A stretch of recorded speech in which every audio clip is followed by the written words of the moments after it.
If you fail, it comes with criticism. What a scene in Japan. Out. Hello guys, welcome back to our channel Wins World TV. So current undisputed N4 World Division Champion Naoya Inoue aka the Japanese Monster, ay haharapin na ang bansang Amerika at Saudi Arabia para lumaban. Tila nauntog na nga itong si Naoya Inoue, tungkol sa kanyang kinikita at sa kanyang boxing career, at para na din matuldokan ang mga sinasabi sa kanya na isa itong duwag dahil hindi lumalaban sa labas ng kanyang bansa. Dagdag pa dyan ay mali ang kanyang inaakala na ang kanyang bansa ang magbibigay ng malaking pera na halin tulad sa isang global boxing superstar. Ngunit ang pinakamalaking ibinibigay umano ng bansang Japan sa kanya ay hanggang $6 na milyon lang. Kaya gusto pa ni Naoya Inoue na gamitin ang kasikatan niya para makalikom ng malaking halaga sa bawat laban niya. Kaya nakapag-desisyon na si current undisputed N4 World Division Champion Naoya Inoue na harapin na ang bansang Amerika at bansang Saudi Arabia.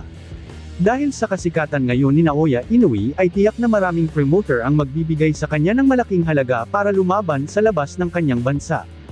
Dahil na din sa Japan lang ito lumalaban ay talagang hanggang $6 na milyon lang ang kanyang kinikita dito. Kaya nung inalok siya ng $20 milyon ng isang Saudi billionaire ay hindi na ito nagdalawang isip pa na ito ay tanggihan, dahil doble ang kikitain niya sa labas ng kanyang bansa kapag siya ay lumaban, kumpara sa loob lang ng kanyang bansa. Ayon naman kay Bob Arum na pagkatapos ng laban niya kontra Goodman ay kailangan na ni Naoya Inoue na lumaban sa labas ng bansang Japan. Kailangan niyang harapin or makalaban ang mga dekalibre na mga boksingero sa labas ng kanyang bansa lalong-lalo na sa bansang Amerika. Dahil itong si Bob Arum ay hindi kalakihan ang kinikita niya kapag sa bansang Japan ginaganap ang laban ni Naoya Inoue.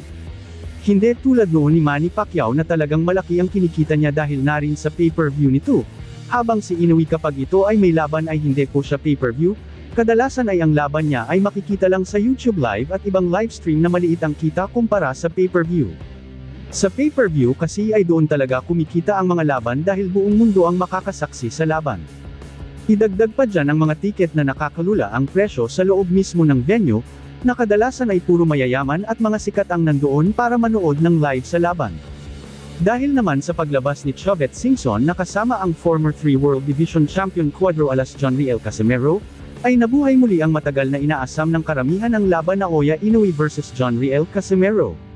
Si Chavez Singson kasi ay isa sa pinakamayaman na personalidad ng bansang Pilipinas, ay kaya niya maglabas ng $60 milyon para matuloy ang inaasam ng karamihan na laban sa pagitan ni current undisputed N4 World Division Champion Naoya Inoue aka the Japanese Monster versus former 3 World Division Champion Cuadro alas Angas ng Pinas John Riel Casimero. Matutuloy kaya ang labanan na ito sa likod ng sikat at mayaman na personalidad na si Chavez Singson?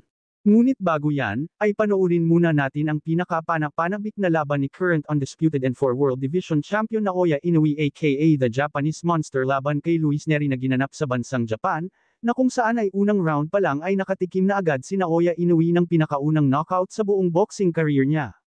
Madami ang nagulat sa knockout na iyon na akala nila ay hindi na ito makabawi pa. Ngunit laking gulat ng karamihan sa taglay na tibay at lakas ni The Monsters Naoya Inoue, dahil nagawa pa itong matalo si Luis Nery, sa kabila ng pagka-knockout nito sa first round. He has crumbled! And up and again! The pound-for-pound elite completely over-delivers! Entire worlds would be nodding their head in agreement. Super bantamweight champion of the world.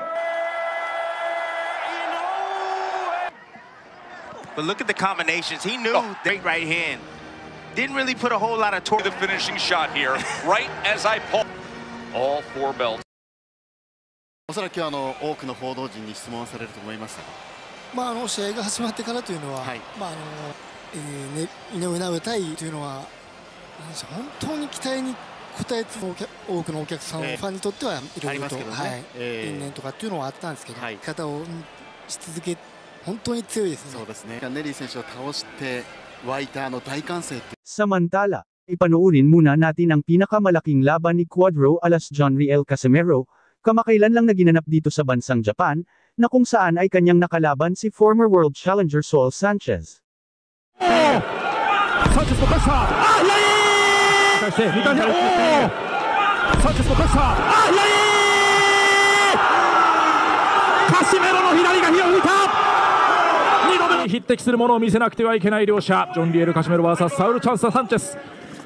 10回戦が始まりました。まずは第1ラウンド、カシメロのコンディションも心配されるんですけれども、さあ、いきなりいった、ぐらついた、しかし右を入れた、手をついたか、どうだ、ダウンか、ダウンです。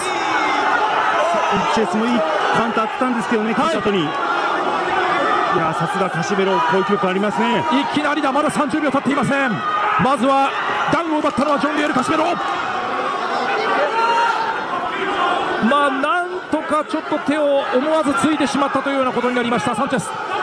ただカシメロはかなりかかっています。サンチェスの方はランキング、世界ランキング入りはしているんですけれども、こちらはバンタム級でのランキング入りということで、階級で言いますと岩瀬さん、重いんですよね。そうですね。この辺りはまたこちらのコンディションもどうかというのが気になります。いや、しかしカシメロの方はキレありますね。やはり序盤強いですね、カシメロ。いきなりダウンが生まれました。ただそこからサンチェスの方もいいパンチを返しました。ちょっとこれは目が離せません。なっちゃう。ジャブ、ここで左フック。これサンチェスこれ得意なんですよ。もうためを作らずに左フックうまく打ち込めるんですよね。今度はボディに打ち込んでいくカシメロ。少しフェイントを入れましたサンチェス。そこに対して2回目、サンチェスも返した。カシメロの左が火を吹いた。2度目のダウン。サンチェス立ち上がれるか、うなずいた。立ち上がりました。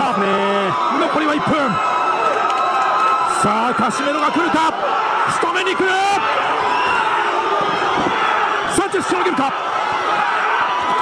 コース一方か、いや返す、いいですね。返している。そこに打ち込んでいくサンチェス。いやカシメロが集めていく。左が入った。ちょっとサンチェス力ないですね。ここはタイミング合ってますよ、左フック。右から残りは40秒。少し落ち着くか。いやまだ効いている、今のクリンチャーサンチェスうまかったですね。2度目のダウンは思い切り効かされました。残りは30秒。左を返した。合わせにいってますね。カシメロがまた来た。ポーランドどうでしょう、しのげるか。止めた。